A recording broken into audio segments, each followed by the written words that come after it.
The appetizer was a scallop the size of a $50, sitting in a pool of foam that looked like spit. It cost $40. I knew this because I had checked the menu online before coming, a habit born of a lifetime of calculating costs against value.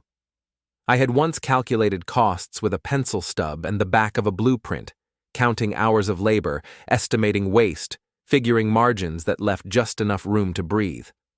Tonight, the value was zero, and the air was thin enough that breathing felt like a courtesy rather than a right.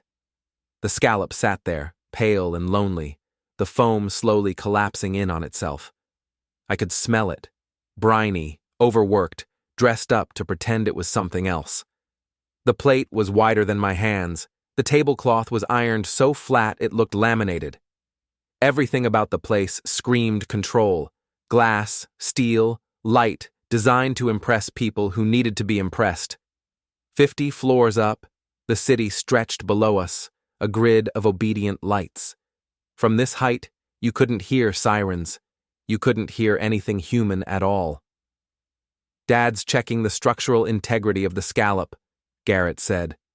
His voice carried that particular resonance of the newly wealthy, loud enough to be heard 3 tables away, confident that everyone wanted to hear it. He spoke the way people do when they've learned that volume can substitute for substance. I'd heard that tone before, in boardrooms and charity galas, in men who had never built anything with their hands but felt entitled to judge those who had. Chloe laughed. It was a sharp, jagged sound like glass breaking in a dishwasher. She held her phone up, the camera lens looking like a black, unblinking eye. "Don't move, Leo, that face is priceless. They're vintage vibes." I didn't move. I didn't smile. I just sat there, my hands resting on the white tablecloth. My hands were thick, the knuckles swollen from years of handling rebar and cold brick before I moved to the design side. Years of hauling, measuring, cutting, fixing mistakes that couldn't be explained away with a meeting. They looked like foreign objects next to the delicate crystal stemware, like tools accidentally left behind in a museum exhibit.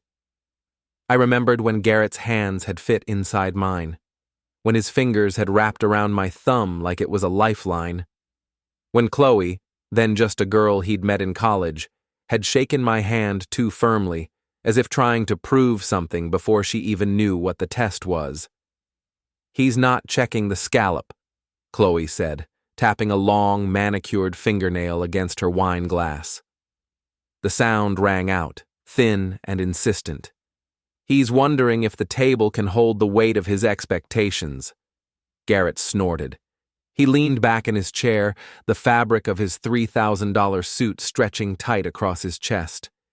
He was 32, soft in the middle, with a face that was starting to look like a wet ball of dough. Money had rounded him, padded the edges, insulated him from effort. "Dad doesn't have expectations, babe. He has preservation orders. Right, Dad? Still saving those dusty old libraries nobody visits?" "It's historical preservation, Garrett," Martha said. Her voice was low, barely a murmur. She was cutting her steak with surgical precision, her eyes fixed on the plate.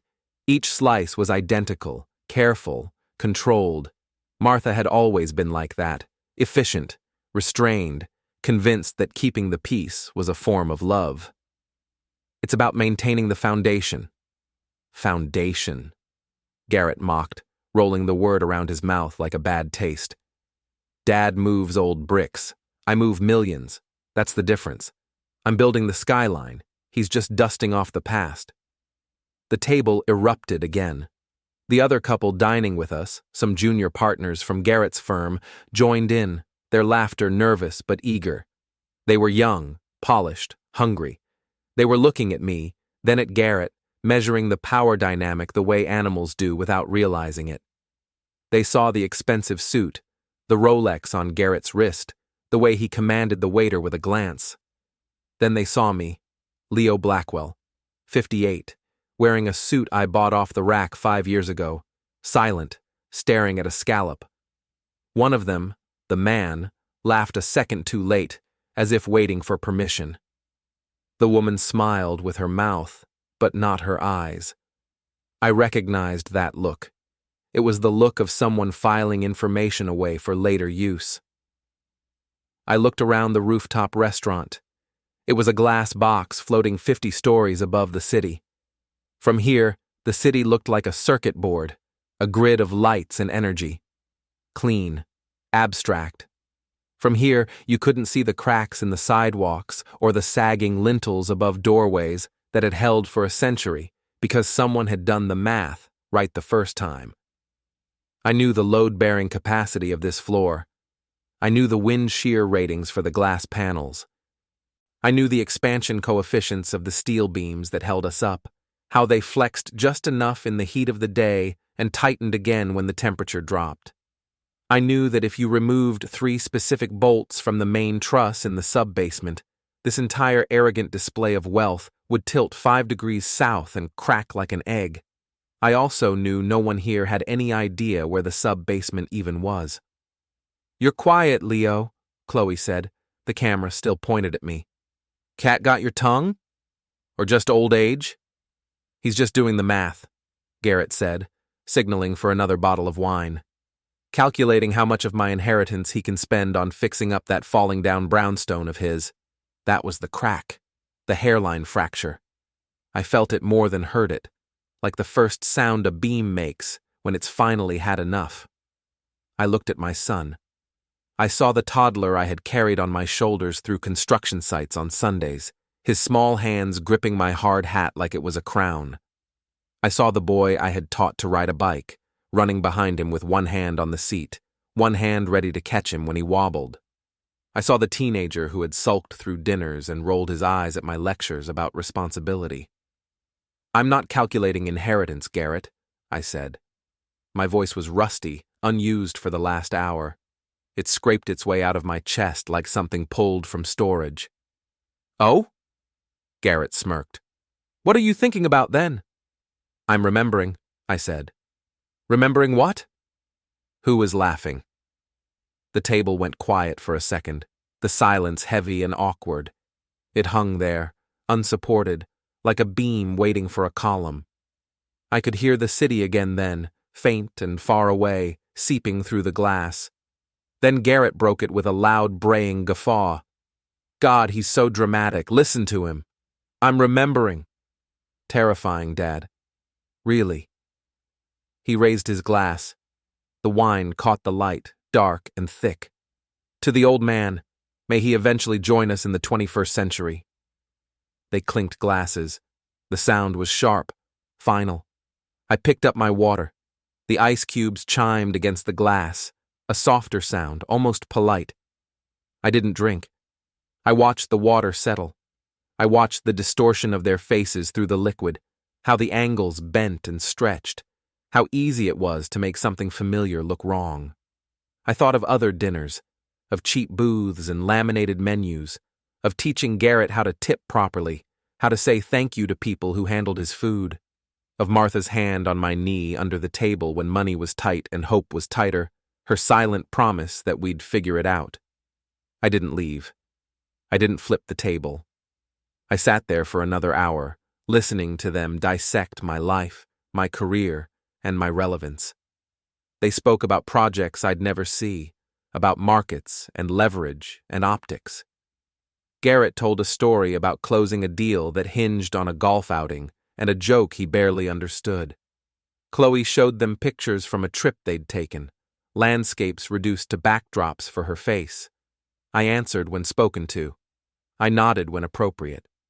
I watched the waiter refill glasses and clear plates, moving through the room like a load-bearing wall no one noticed until it was gone.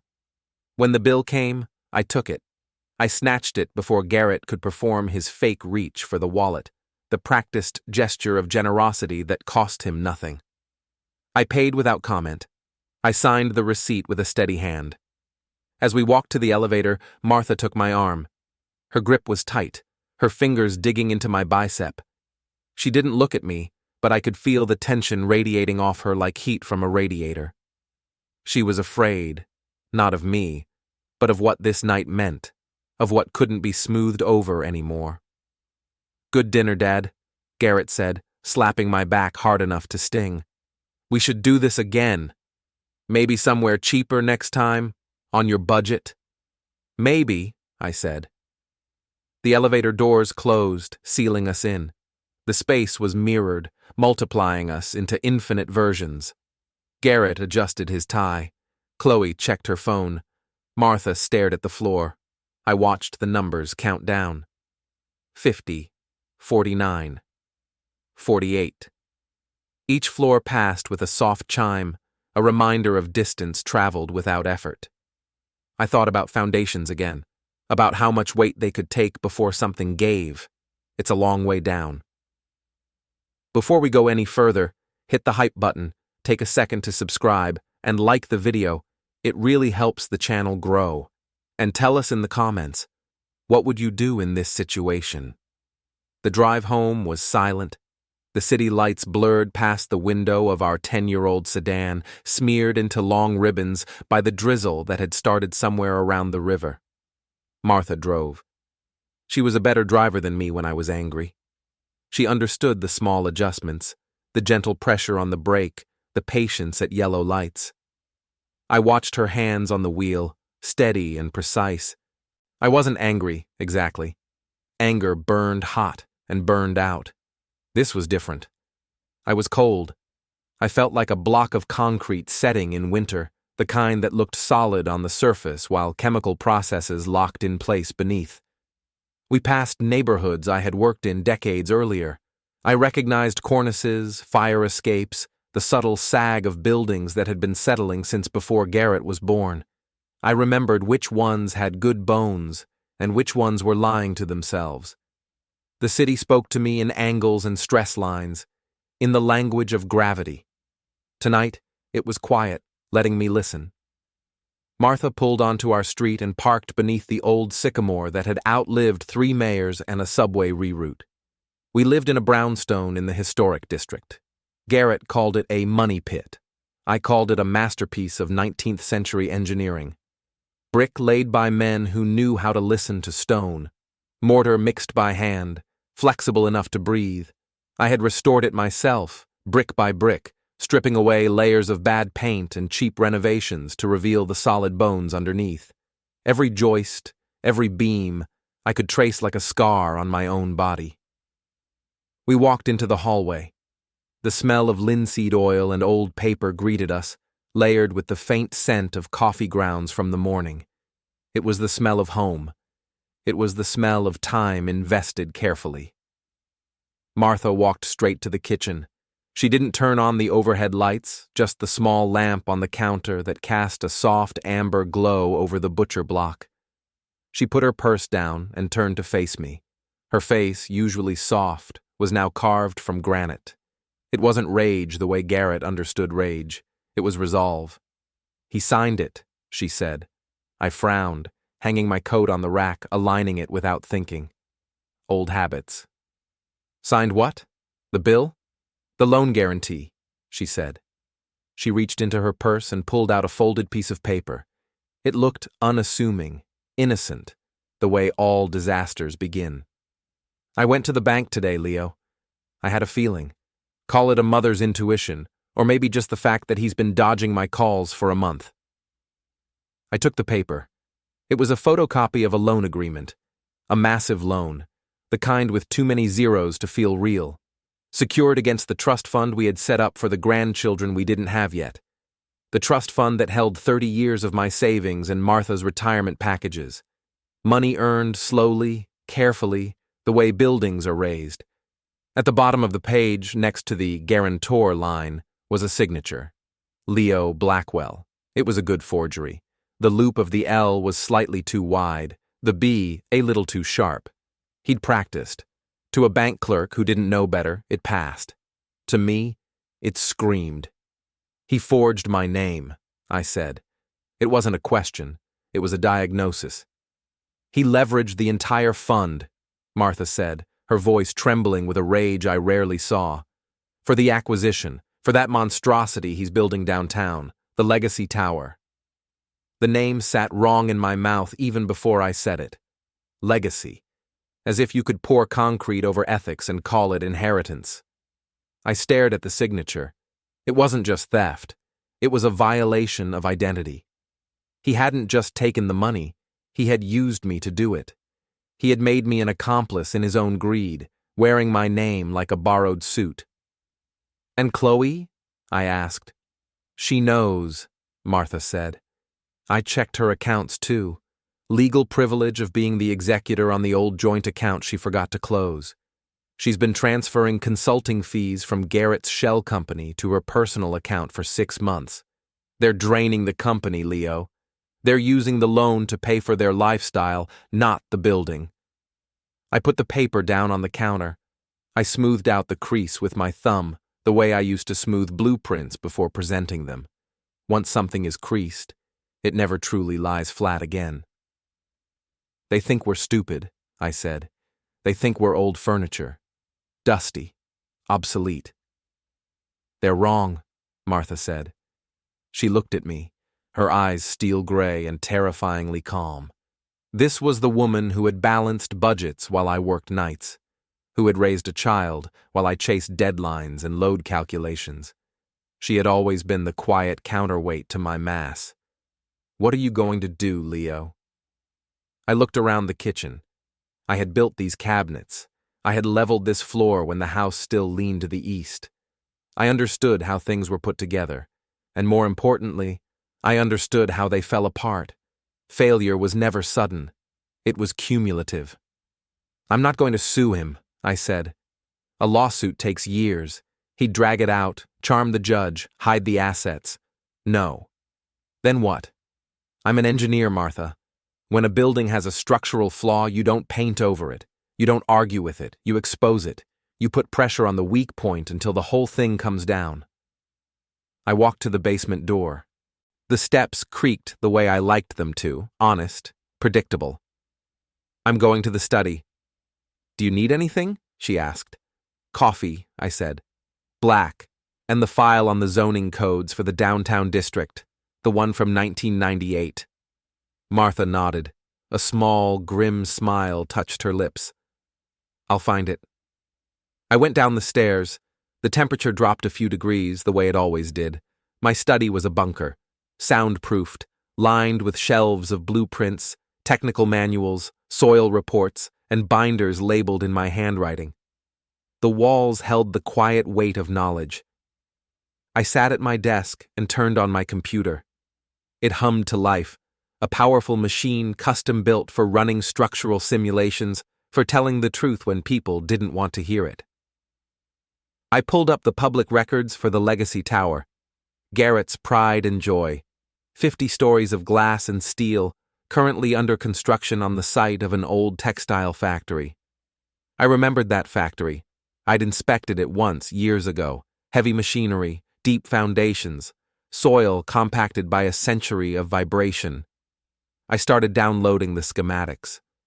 Not the pretty renderings they showed the investors, with trees that didn't exist and people who didn't sweat. The filings with the city, the MEP drawings, the structural load calculations, the documents no one read unless they had to. Martha came down quietly, set the coffee on the corner of the desk, and slid a thick folder beside it. Zoning codes, Downtown District, 1998-2004.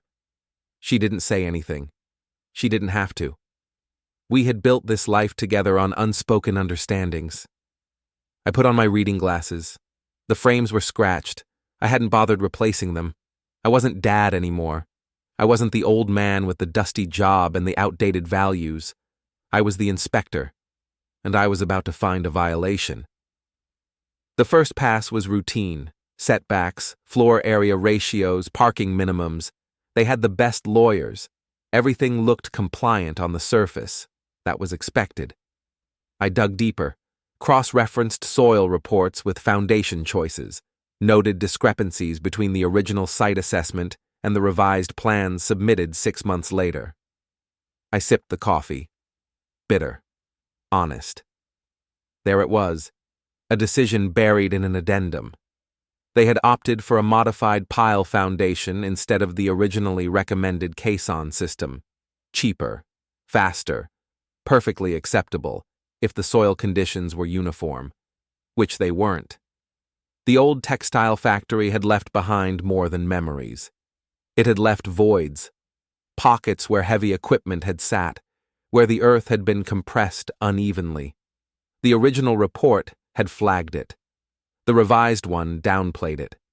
I leaned back and closed my eyes for a moment, visualizing the load paths, 50 stories pressing down, transferred through steel, into concrete, into soil that wasn't ready to carry it the way they promised. Not today, maybe not tomorrow. But stress didn't care about timelines. It accumulated. It waited. I opened my eyes and started a new folder. Notes, cross-checks, references. I wasn't rushing. Pressure applied too quickly only caused cracks that could be patched. This needed to be methodical. Upstairs, I could hear Martha moving, the soft sounds of cabinets opening and closing. The house settled around me, a structure at peace with its own history. I felt something click into place inside my chest, a calm I hadn't felt all evening. Garrett had built his tower on assumptions, on confidence, on the belief that no one would look closely enough to challenge him. He had forgotten who taught him how to build with blocks in the first place, and I was going to remind him, one calculation at a time.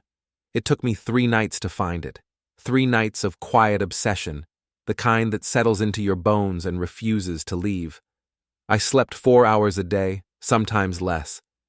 I would lie down with the intention of resting, my body heavy, my eyes burning, and then my mind would snap awake, replaying diagrams and numbers as if they were etched onto the backs of my eyelids. When I did sleep, it was shallow and technical, full of grids and lines and shifting loads. I went to work during the day and did my job. I answered emails. I reviewed plans for a municipal retrofit project and caught a mistake in a shear wall detail that no one else had noticed. My colleagues joked that I looked tired. I told them I was fine. Engineers understand fatigue. It's just another variable. When I came home, I didn't sit down. I didn't eat dinner at the table. I went straight to the basement, straight to the study like a man reporting for duty. Martha brought me sandwiches and coffee, turkey on wheat, black coffee, no sugar. She didn't ask questions she already knew the answers to. She moved silently, like a ghost in her own house, fielding calls from Garrett with vague excuses about me being tired or under the weather or buried in a project. She had always been good at that, translating reality into something other people could accept without pushing back. Garrett didn't care, not really. He left voicemails full of performative concern, the kind meant to be replayed later as evidence of goodwill. Between those, he was too busy posting photos of his new Porsche, red, low, impractical. He posed next to it with a grin that looked rehearsed, hashtags about success and grind and legacy. He never used the word work. The Legacy Tower was, on paper, a marvel. The kind of project that ended up on magazine covers and award shortlists. The kind of thing junior engineers dreamed of attaching their names to. But every building has a secret, a compromise made between the architect's dream and the accountant's reality. Concrete costs money, steel costs money, time costs more than both. I was looking at the sub-basement foundation plans when I finally stopped skimming and started reading. Really reading. The site was tricky. Reclaimed marshland, heavy clay soil, a patchwork of fill dumped there over a century of industrial use. The kind of ground that remembered everything that had ever pressed into it. They had to drive piles down 80 feet to hit bedrock. That much was clear. I cross-referenced the pile depth logs with the geological survey from 30 years ago. A survey I had conducted myself when I was a junior engineer working for the city.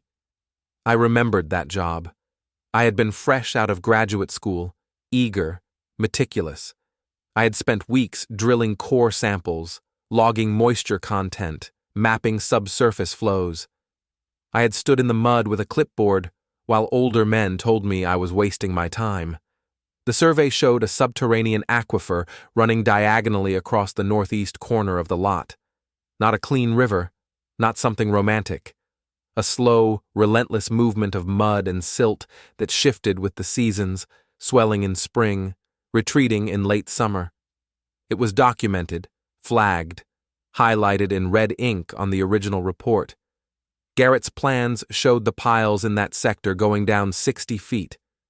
They missed the bedrock. They were floating. I stared at the screen until my eyes ached, toggling between documents, overlaying datasets, running quick models in my head. Floating piles weren't an immediate disaster. That was the insidious part. The building would stand. It would open on schedule. People would drink champagne in the lobby and take selfies by the windows. But in 5 years, maybe 10, the northeast corner would begin to settle. Millimeters at first, then centimeters, enough to stress the curtain wall, enough to misalign the elevator rails. Glass would crack, doors would stick, elevators would jam between floors, not catastrophically, just often enough to cause lawsuits. The building would become a money pit, a liability that would quietly poison anyone holding the title. But that wasn't the weapon. The weapon was the lie. Garrett knew. He had to know. The soil reports were mandatory. They weren't obscure. He had ignored them to save money on concrete and steel, to keep the numbers pretty for investors who didn't understand physics. He had built his legacy on a floating foundation, gambling that he'd be gone before the consequences arrived. I sat back in my chair. The screen glowed blue in the dark room, casting long shadows across shelves of binders and rolled plans. My reflection looked older there, fragmented by glass and plastic. I had the smoking gun, but a gun is useless if you don't know where to aim. If I went to the city now, they would halt construction. A stop work order would be issued. Inspectors would swarm the site in bright vests, clipboards in hand. Garrett would call in favors. He would pay a fine, maybe replace a few piles, pour more concrete. He would spin it as a precautionary measure, a testament to his commitment to safety. Investors would grumble, then stay. He would survive. I didn't want him to survive. I wanted him to fall. Not dramatically, not publicly, at first. I wanted gravity to do the work. Slow and inevitable. I needed leverage. I needed to own the collapse. I shifted my focus from steel and soil to spreadsheets and cash flow. I looked at the financial structure of his company. It was a house of cards, exactly as I'd suspected. High-interest loans layered on top of leveraged assets. Short-term construction financing that assumed uninterrupted progress. The trust fund money, my money, plugging holes in the cash flow like fingers in a dike. If the project stopped for more than a month, he would default on the construction loans. The banks wouldn't negotiate. They never did when they smelled weakness. They would call in the debt. Everything would unravel at once. I picked up the phone and dialed a number I hadn't called in 10 years. The phone rang twice. "Sam?" I said. "Leo?" Her voice was crisp, surprised, alert. "To what do I owe the pleasure? Finally ready to sell me that brownstone?" "No," I said. "I have something better. I have a map." "A map to what?" "To the bodies buried under the Legacy Tower." There was a pause. I could hear her breathing change. I could hear the sound of a chair shifting. Samantha was a shark. She used to work for Garrett until he fired her for being smarter than him, for asking questions that made investors uncomfortable. Now she ran a rival development firm. She was vicious, ambitious, and she hated my son with a purity I respected. "I'm listening," she said. "I'm going to send you a document," I said. An anonymous tip, an internal memo from the site foreman detailing a discrepancy in the pile logs. "You didn't get it from me." "Of course not," she purred. "It just appeared." "If this gets out," I said, "the city will issue a stop work order, immediately, pending a full geotechnical audit." "That takes weeks," Samantha said. "Months." "Exactly," I said. "And in that time, his loans come due." "He'll be vulnerable," she said. "The vultures will circle." "I don't want vultures, Sam. I want the carcass." She laughed softly. "What's your angle, Leo? Why burn your own kid?" "He's not a kid," I said. "He's a fraud. And I'm the one who taught him how to build.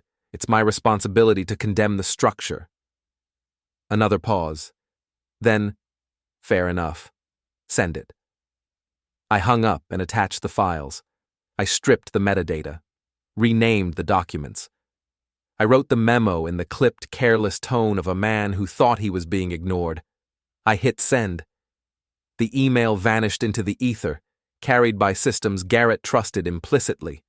I wasn't done. That was the macro attack, the kind that showed up in newspapers and board meetings. Now for the micro. I opened a new browser window and accessed the control panel for a device I had planted 3 days ago. A small black box magnetically attached to the back of an HVAC unit outside Garrett's home office window. I had installed it under the pretense of fixing a vibration issue for a neighbor. No one watched the man with the toolbox. It was a variable frequency drive jammer. Not illegal technically, if used for industrial testing. It generated electromagnetic noise in a controlled band. I set the frequency to disrupt Wi-Fi signals in the 5G GHz range. Just enough to cause packet loss. Just enough to make a high-speed trading terminal lag by half a second. Half a second was an eternity when you were leveraged to the hilt. I initiated the sequence. Across town, in his $1 million home, Garrett's internet was about to start stuttering. His trades would fail to execute. His video calls would freeze on unflattering frames. His assistants would apologize. His service provider would blame the weather. He would scream, threaten, replace his modem, buy new boosters, call consultants who would nod gravely and accomplish nothing. It wouldn't help. It was a petty revenge, maybe. Small, invisible. But it was about friction. I was increasing the friction in his life, adding resistance where he expected smoothness. I was wearing down his bearings. I turned off the monitor and let the room fall into darkness. The hum of the computer faded. I went upstairs. The house felt different now, as if it knew something had shifted. Martha was asleep on the couch, the file of zoning codes resting on her chest, her glasses crooked. The television was off, the room lit only by a street lamp filtering through the curtains. I gently took the folder from her and set it on the table. I covered her with a blanket, careful not to wake her. She murmured something unintelligible and settled. I stood there for a moment, listening to the old house breathe, to the pipes ticking softly as they cooled. Everything around me was supported by things done correctly, patiently, a long time ago. The foundation was laid. Now, the walls would close in. The next week was a masterclass in psychological erosion, the slow kind that doesn't leave bruises but still makes a man flinch at his own shadow. I went to work as usual. Same alarm. Same coffee mug with the chipped rim. Same route past the river where the guardrails needed repainting. I checked bridges for rust, tapping bolts with a calibrated hammer and logging the results in neat columns. I approved renovation plans for coffee shops that all wanted reclaimed wood and Edison bulbs. I sat through a zoning meeting where 3 grown adults argued for 20 minutes about the placement of a bike rack. I was the boring, reliable Leo, the man who nodded, signed, and went home on time. That was the point. Normality is camouflage. People don't look twice at a man who blends into the background of their lives. Meanwhile, Garrett's life was dissolving, grain by grain, like sugar dropped into hot water. Chloe was the first to crack. I had anticipated that. She lived online, fed by affirmation and terrified of uncertainty. Her confidence was a stage set, not a foundation. All it took was a few well-placed questions to make the whole thing wobble. I created 3 burner accounts on Instagram: Structural Truth, Zoning Hawk, and Real Estate Reality. I chose the names carefully. Plain, unglamorous, authoritative. Names that sounded like they belonged to men who wore khakis and owned laser levels. I filled out the profiles with stock photos of clipboards, hard hats, skyline shots at dusk. Nothing flashy, nothing personal.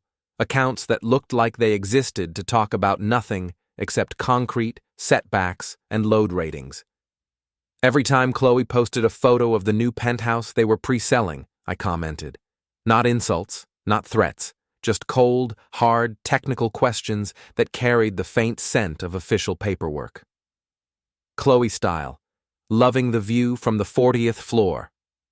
Legacy, boss babe, structural truth, interesting angle. The permit amendment for floor 40 specified Class A fire-rated glazing.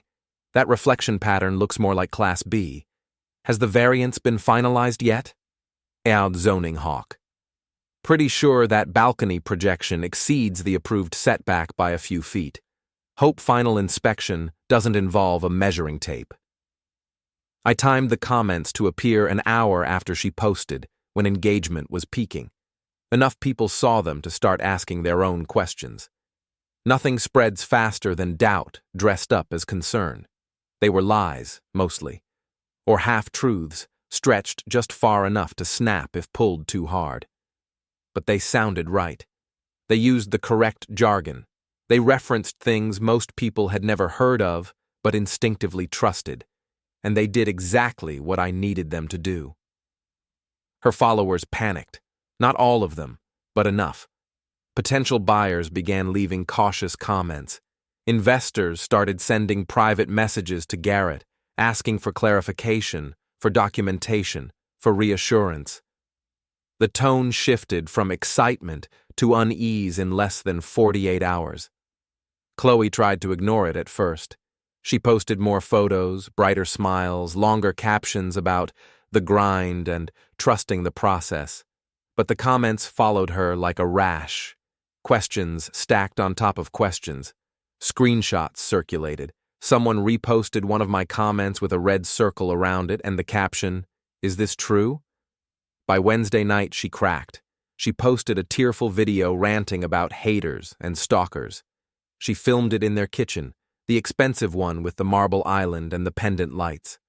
The lighting was off. Her mascara wasn't perfect. The performance slipped. "Someone is obsessed with us," she shouted into her phone, voice breaking in a way that felt rehearsed but still convincing. "They're trying to ruin our reputation with fake news and fake accounts. We work so hard for this." She talked about stress, about jealousy, about people who couldn't stand to see a successful woman thrive. She never addressed the questions directly. She couldn't. She didn't know how. I watched the video on my lunch break, sitting on a bench outside the municipal building, eating a tuna sandwich wrapped in wax paper. I chewed slowly. I liked the video. Then I closed the app and went back to work. While Chloe fought ghosts on social media, Garrett was fighting something more tangible. Silence. The jammer was working perfectly. I'd positioned it carefully weeks earlier. A quiet piece of equipment humming to itself in a place no one thought to check. Garrett had fired his IT guy twice by then, first for incompetence, then for not telling him the truth. He cycled through explanations like a man flipping cards in a bad hand, provider issues, hardware failures, sabotage. He was trading on 4G from his phone, watching numbers lag by just enough to matter. Milliseconds stretched into losses he couldn't explain away. Every delay felt personal. Every dropped connection fed the story growing in his head. He stopped sleeping. His emails came at strange hours, rambling, urgent, laced with paranoia. He accused partners of leaking information. He demanded audits. He installed and uninstalled software in the same night.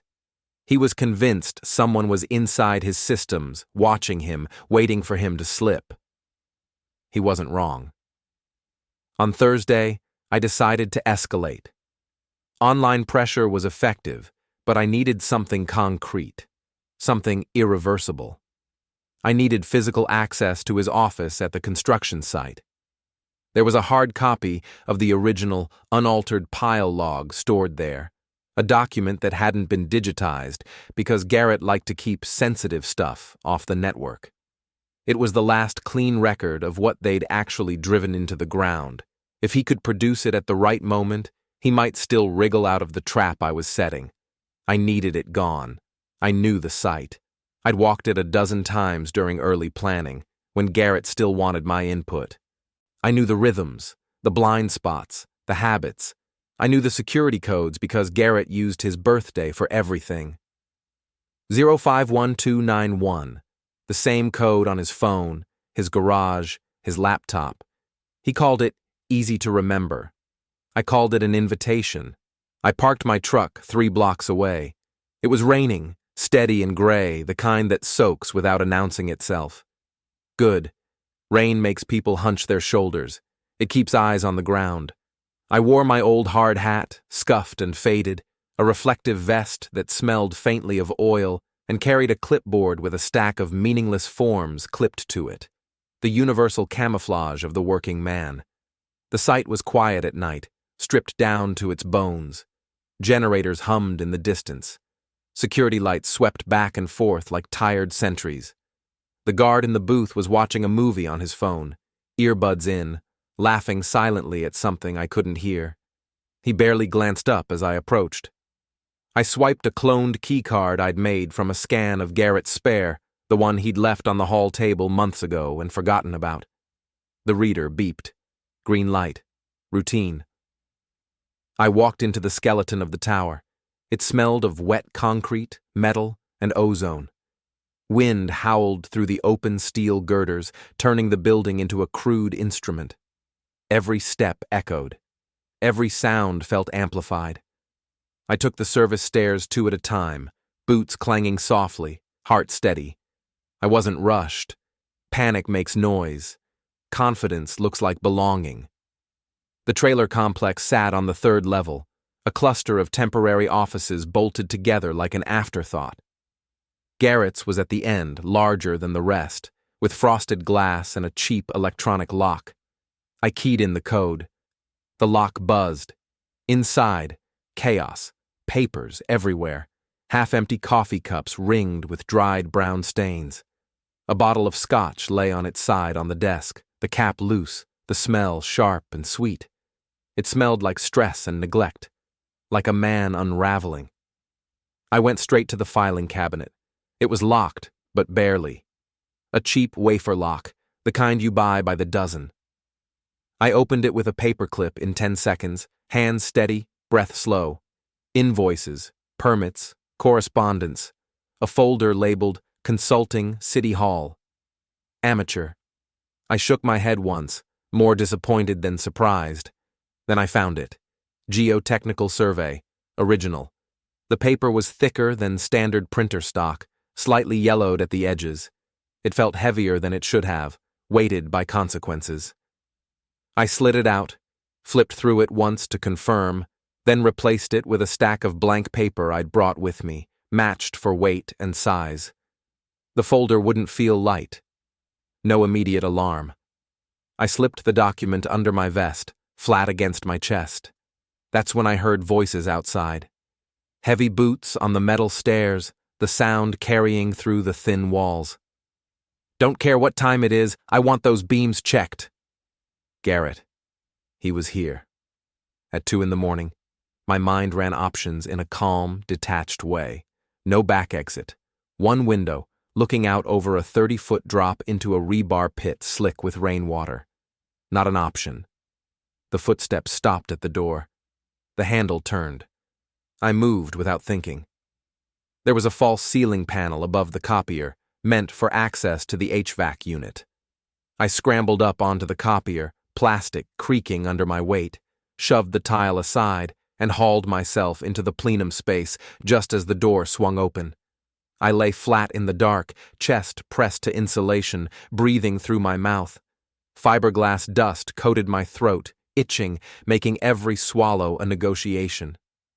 I kept still. Stillness is discipline. Garrett stormed in, voice already raised, followed by his foreman, who looked like he'd been dragged out of bed. "Where is it?" Garrett shouted. "The manifest." "I put it on your desk, boss," the foreman said, voice thin, apologetic. Garrett swept the papers off his desk with a violent crash. Folders spilled, cups rolled. "It's not here. Nothing works in this place. The internet is down, the investors are calling, and now my own father is ghosting me." I froze. The words settled over me like a weight. "Leo?" the foreman asked, confused. "Yeah, the old fossil," Garrett snapped. "He's usually begging to see the plans, giving me unsolicited advice. Now?" Radio silence. "It's creeping me out." "Maybe he's just retired?" the foreman offered weakly. Garrett laughed, sharp and humorless. "He's planning something," he muttered. He paced the room, steps erratic, stopping directly beneath me. Through a narrow crack in the ceiling tile, I could see the top of his head, hair damp with rain. He gave me this look at dinner, like he was inspecting me. He slammed his hand on the copier. The machine shook. The ceiling grid rattled. I held my breath, muscles locked, trusting cheap metal and old screws to hold. "Get out!" Garrett hissed. "Get out and fix the Wi-Fi!" The foreman didn't hesitate. The door closed behind him, leaving Garrett alone. He slumped into his chair, the anger draining out of him in a rush. He put his head in his hands. For a moment, he looked small, tired.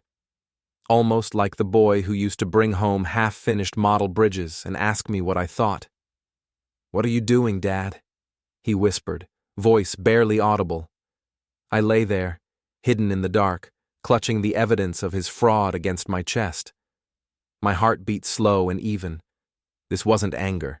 This wasn't revenge. It was inspection, assessment, a careful accounting of failures. "I'm inspecting the wreckage, son." The blow landed on Monday morning, but the fuse had been burning for weeks. By the time the spark reached the powder, there was nothing left to contain it. Samantha had done her part perfectly. She didn't rush it. She didn't dramatize it. She wrote the tip the way inspectors write reports, dry, specific, and impossible to ignore. Parcel numbers, permit IDs, pile depth discrepancies, dates, names.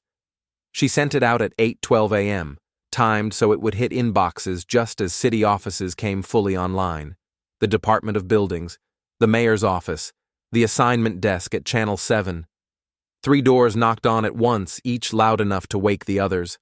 I was already at my office when it happened, sitting at my desk with a mug of coffee that had gone lukewarm because I'd forgotten it was there.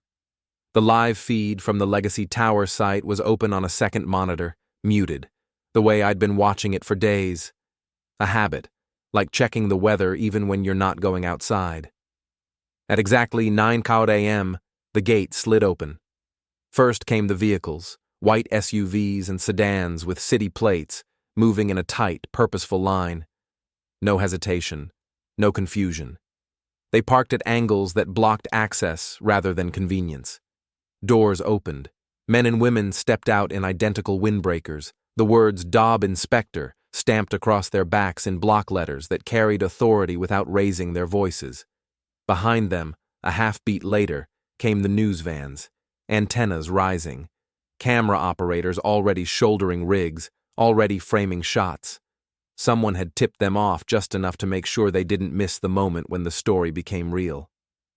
I leaned back in my chair and watched. Garrett burst out of the site trailer like a man running from a fire. He didn't have his helmet on. His dress shoes sank into the mud with each step, splattering his pressed trousers. He was shouting before he reached the inspectors, arms flailing, his body trying to compensate for the fact that no one was listening.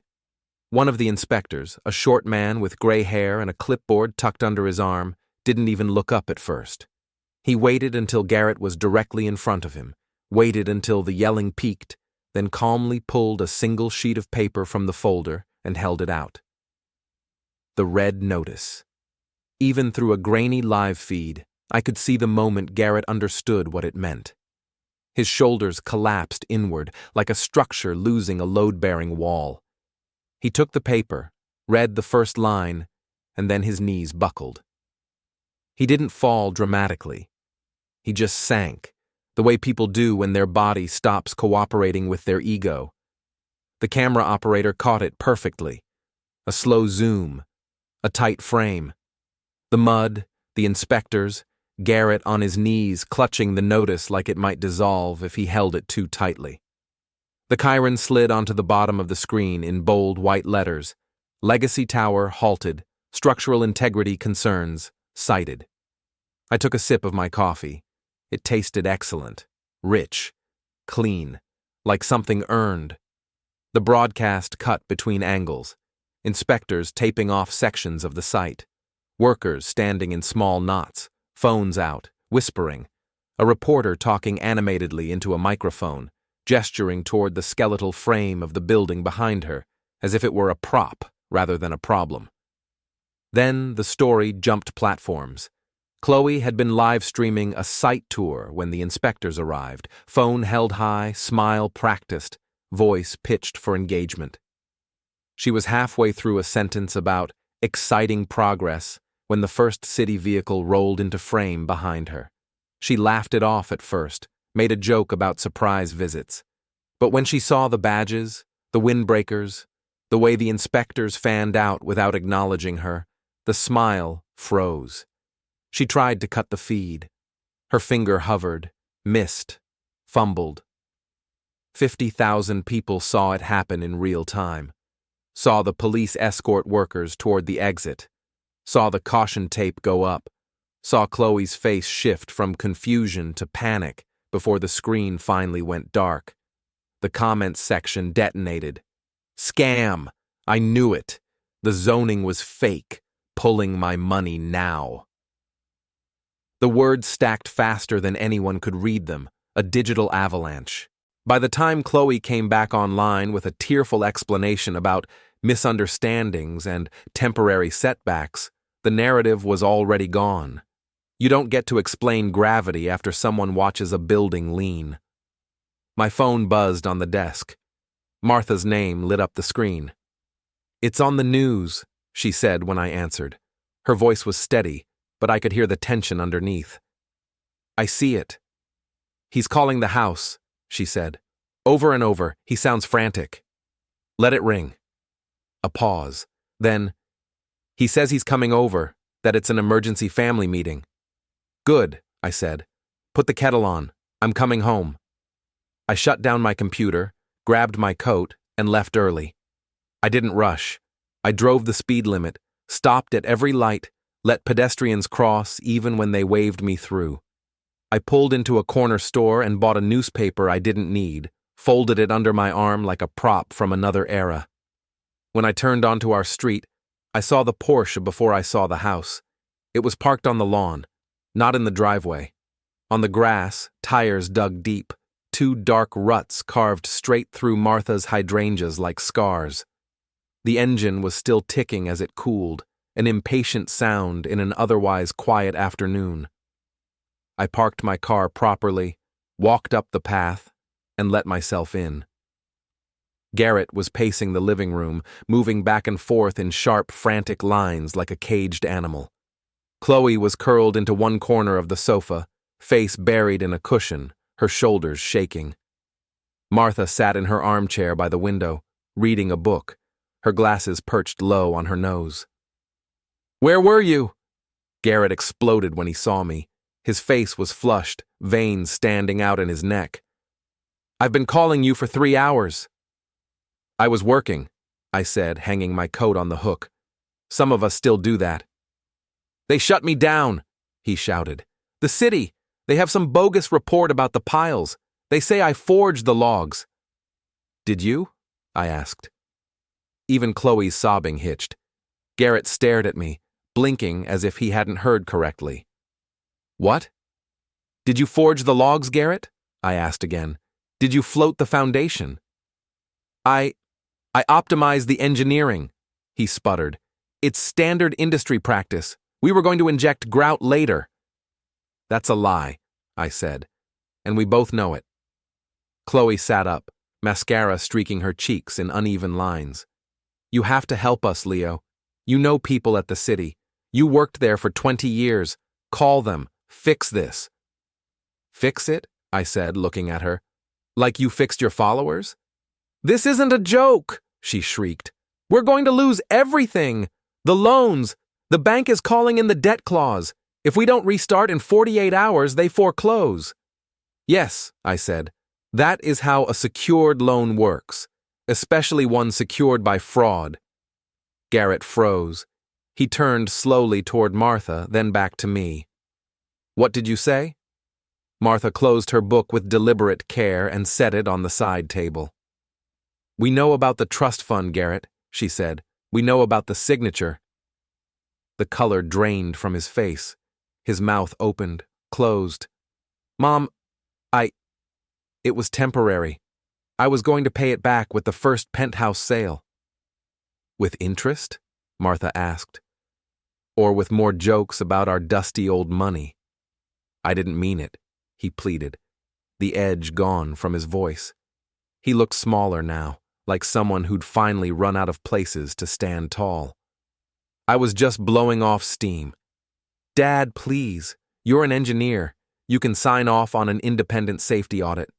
If you sign it, the city will lift the order. They trust you." He was asking me to put my seal, my reputation, my life's work on his lie, to turn decades of careful judgment into a favor. "No," I said. "What?" "No," I repeated. "I won't sign it. The building is unsafe. You're destroying your own son." "I'm saving the people who would have lived in that trap," I said. "And I'm teaching you a lesson you should have learned 10 years ago. Gravity doesn't care about your net worth." He lunged at me then, grabbed my lapels with both hands, his grip desperate rather than strong. "I will ruin you. I'll tell them you're senile. I'll sue you for the trust fund." I didn't move. I looked him in the eye, close enough to see the fear there, raw and unfiltered. "Get your hands off me," I said quietly. He shoved me back and let go, chest heaving. "You're useless," he spat. "Both of you. Come on, Chloe. We'll find another engineer, one who likes money." They stormed out, the door slamming hard enough to rattle the windows. A moment later, the Porsche roared to life, tires spinning as it tore off the lawn for a second time. The house settled into silence. I looked at Martha. She was trembling slightly now, the book forgotten in her lap. "Phase 2?" she asked. I nodded. "Phase 2, I said. Outside, the kettle whistled, sharp and insistent, as if reminding us that some things, once set in motion, will not stop until you face them head on. The next 48 hours were a blur of lawyers and wire transfers. Garrett scrambled. He hired 3 different engineering firms to inspect the site. They all came back with the same conclusion. The piles were short. The fix would cost $10 million and take 6 months. The banks panicked. They invoked the material adverse change clause in Garrett's loan agreements. They demanded immediate repayment of the $50 million construction loan. Garrett didn't have $50 million. He had a leased Porsche and a closet full of Italian suits. The debt went to market. Distressed debt is a shark tank. Usually, hedge funds buy it for pennies on the dollar, strip the assets, and walk away. But this time, there was a private buyer. I had liquidated everything. The trust fund, what was left of it after we froze the transfer proving fraud, the retirement accounts, the brownstone, mortgage to the hilt, and a silent loan from an old college friend who now ran a bridge-building empire. We formed a shell company, Foundation Holdings LLC. We bought Garrett's debt for 12 cents on the dollar. By Friday afternoon, I didn't just own the debt. I owned the right to foreclose. I owned the company. I owned the tower. I was sitting in the lawyer's office when the transfer cleared. "You understand what this means, Mr. Blackwell?" the attorney asked. "You are now the primary creditor. You can seize all assets collateralized by the loan. Does that include his personal residence?" "He cross-collateralized his house to secure the secondary mezzanine financing," the lawyer said, checking the file. "Yes, and his wife's business assets." "Do it," I said. "You want to initiate foreclosure?" "Immediately. And I want a public auction. On the site. Monday morning." The lawyer looked at me over his glasses. "That's aggressive. Usually there's a negotiation period." "There was a negotiation period," I said. "It happened at dinner last week. They declined my offer." I walked out of the office. The sun was shining. The air felt cleaner. I drove to the construction site. It was abandoned. The yellow stop work order was taped to the gate. I unlocked the gate with my key. I walked into the center of the site. I looked up at the rusting steel. I wasn't going to tear it down. I was going to fix it. I would underpin the foundation. I would pour the concrete myself if I had to. I would finish the building, and it would be safe.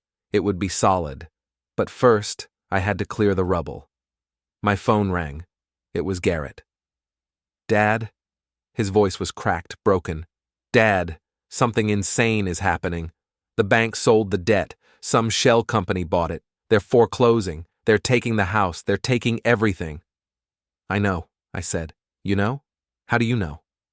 "I got a notice," I said, "as a guarantor." "Dad, you have to help me. Can you leverage the house? Can you borrow against your pension? I just need a bridge loan to pay them off." "I can't do that, Garrett." "Why not?" "Because I already spent the money." "Spent it? On what?" "I bought a building," I said. There was a long silence on the line, the kind of silence where the world shifts on its axis. "What building?" Garrett whispered. "Yours," I said. I hung up. Monday morning was cold and gray. The wind whipped dust across the construction site. I had set up the auction block on a platform made of pallets, right in the shadow of the tower. I invited the press. I invited the investors. I invited the entire city to watch the liquidation of Garrett Blackwell. They came. The vultures, the rubberneckers, the cameras. Garrett and Chloe arrived in the Porsche. It was the only thing they had left, and the repo man was probably waiting by the gate. They looked like refugees from a fashion show. Garrett hadn't shaved. Chloe was wearing sunglasses, hiding her eyes. They saw me standing on the platform next to the auctioneer. Garrett ran towards me. He tripped over a coil of wire, scrambled up, and kept coming. "You!" he screamed. "You did this! Your foundation holdings?" "Hello, son," I said. "You stole my company." "I bought your debt," I corrected. "You stole my name. I just took it back." The cameras were rolling. Flashbulbs popped. "This is illegal," Chloe shouted. "This is family abuse." "This is business," I said. "Isn't that what you told me? Business is war?" The auctioneer banged his gavel. "Ladies and gentlemen, we are here to auction the assets of Blackwell Developments. Lot 1, the personal residence at 14 Oak Drive." "Stop it!" Garrett lunged for the gavel. Security guards, big men I had hired specifically for this, stepped in front of him. "Let the auction proceed," I said. "Opening bid?" the auctioneer asked. $1, I said. "We have $1. Do I hear 2 million? 2 million to cover the lien?" Silence. The house was underwater. Nobody wanted it with the legal mess attached. "Going once? Going twice?" Garrett was sobbing now. "Dad, please. That's my home. That's where we live." "You live in a house bought with stolen money," I said. "Sold. Lot 2, the auctioneer continued. "The commercial entity known as Blackwell Developments, including all intellectual property and the leasehold on this site." $1, I said. "Dad, stop!" Garrett screamed. He broke past the guard. He scrambled up the pallets. I turned to face him. He swung a wild, desperate punch at my face. I didn't flinch. I stepped inside his guard just like my father had taught me. I caught his wrist, twisted his arm behind his back, and slammed him face first onto the wooden pallets. It wasn't a fight. It was a correction. I put my knee in the small of his back. I leaned down close to his ear. The microphones picked up every wet, ragged breath he took. "You wanted to be a big man, Garrett," I whispered. "You wanted to stand tall.